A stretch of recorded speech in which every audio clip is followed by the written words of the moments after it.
ফের পাল্টেছে ডেঙ্গুর ধরন।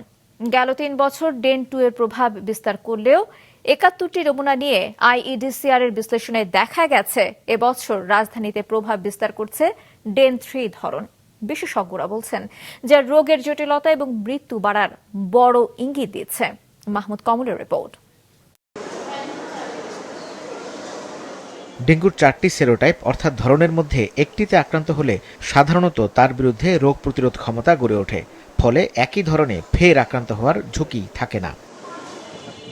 সংক্রামক রোগ নিয়ে গবেষণা করা প্রতিষ্ঠান আইইডিসিআর ডেঙ্গুর যে ধরন বিশ্লেষণ করে তাতে দেখা গেছে 2013 থেকে 4 বছর রাজধানীতে প্রাধান্য ছিল ডেন 1 ও ডেন 2 ধরনের। 2019-এ ছিল ডেন 3। করোনার পর 2023 ও 24-এ অন্তত 70% ছিল ডেন 2 ধরন। 2025-এ সে প্রভাব কমে বাড়তে থাকে ডেন 3। চলতি বছর 71 নমুনা বিশ্লেষণে 91% এই ধরনটি পেয়েছে IEDCR.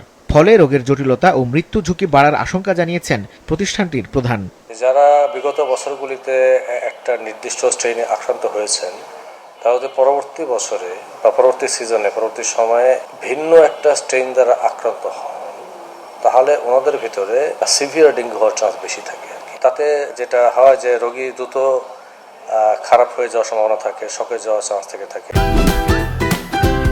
Optical brighter photo catalyst active granule সমৃদ্ধ বসুন্ধরা পাওয়ার ওয়াশ, ঝলমলে কাপড়ে ফুরফুরে মন।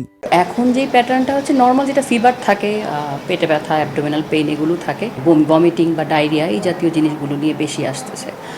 আর শক সিনড্রোম, হেমোরেজিক আগের মতোই অ্যাজ ইউজুয়াল যেরকম, এখনও খুব খারাপ যে পাচ্ছি তা না, কিন্তু ডায়রিয়ার প্যাটার্নটাই বেশি মনে হচ্ছে।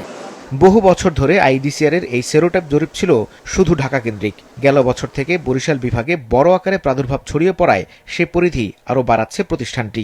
বরিশাল, পটুয়াখালী, বরগুনা সহ ঢাকার বাইরে আরও 6 জেলায় শুরু হয়েছে সেরোটাইপ বিশ্লেষণ কার্যক্রম। এই অঞ্চলে প্রাদুর্ভাবটা দেখা যায় হারিকেন রেমালের পরে যেই জলাবদ্ধতা সৃষ্টি হয়েছে সেটাকে কেন্দ্র করেই। এর পরবর্তী বছরগুলিতে কিন্তু ওখানে ডেঙ্গু এবং চিকুনগুনিয়া দুটোই দেখা যায়। আমরা টিম পাঠিয়ে দিয়েছি, ওনারা ওখানে গিয়ে রোগীদের কাছ থেকে তথ্য নেবেন এবং তাদের নমুনা সংগ্রহ করবেন এবং সেই অনুযায়ী আমরা এখানে পরীক্ষা করে দেবো। একই সাথে আমরা কীট তত্ত্ববিদদেরকেও পাঠিয়েছি যে ওখানে কী ধরনের বাসা বাড়িগুলোতে আপনার মশার লার্ভার উপস্থিতি আছে, যাতে আমরা স্থানীয়ভাবে কোথায় মশক নিয়ন্ত্রণ করার ব্যবস্থার ব্যাপারে যদি কোনো রেকমেন্ডেশন দেওয়া সম্ভব হয় সেটাও আমরা চেষ্টা করব। ডেঙ্গুতে চলতি বছর এ পর্যন্ত রোগী ভর্তি ছাড়িয়েছে 16,500 আর মৃত্যু হয়েছে 59 জনের।